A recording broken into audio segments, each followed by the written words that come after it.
मुस्ताङमा प्रधानमन्त्री बालेन शाहको भव्य स्वागत। बालेन शाह आज जोमसोमको एउटा यस्तो होटलमा पुगे जसको साइनो सन् 1991 को खुदा गवाह फिल्मसँग जोडिएको छ। पोखराको बसाई सकेर आज बिहानै मुस्ताङ पुग्नुभएका प्रधानमन्त्री शाहको गन्तव्य बन्यो जोमसोमको ऐतिहासिक होटल ओम्स होम। किन चर्चामा छ त यो होटल? मुस्ताङी र थकाली वास्तुकलाको अनुपम नमुना मानिने यो होटलसँग एउटा रोचक इतिहास जोडिएको छ।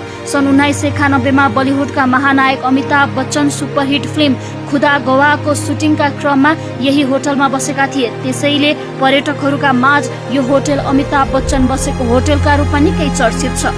यात्राको विवरण। शुक्रबार पोखराको अन्नपूर्ण इको विलेज रिसोर्टमा समय बिताउनु भएका प्रधानमन्त्री शाह आज बिहानै मुस्ताङका लागि प्रस्थान गर्नुभएको थियो। उहाँ जोमसोम पुग्दा स्थानीय बासिन्दा र सरोकारवालाहरूले भव्य स्वागत गरेका छन्। पर्यटकीय हिसाबले महत्वपूर्ण मानिएको यो भ्रमणले मुस्ताङको पर्यटन प्रवर्धनमा थप टेवा पुग्ने अपेक्षा गरिएको छ। मुस्ताङ अपडेट। प्रधानमन्त्री बालेन शाह पुगे अमिताभ बच्चन बसेके जोमसोमको होटल ओम्स होममा। सन् 1991 मा खुदा गवाह फिल्मको सुटिङका क्रममा अमिताभ बच्चन बसेको यो ऐतिहासिक होटलमा प्रधानमन्त्रीको स्वागत। पोखरा हुँदै मुस्ताङ पुग्नु भएका प्रधानमन्त्रीको यो यात्राले पर्यटनमा कस्तो प्रभाव पार्ला?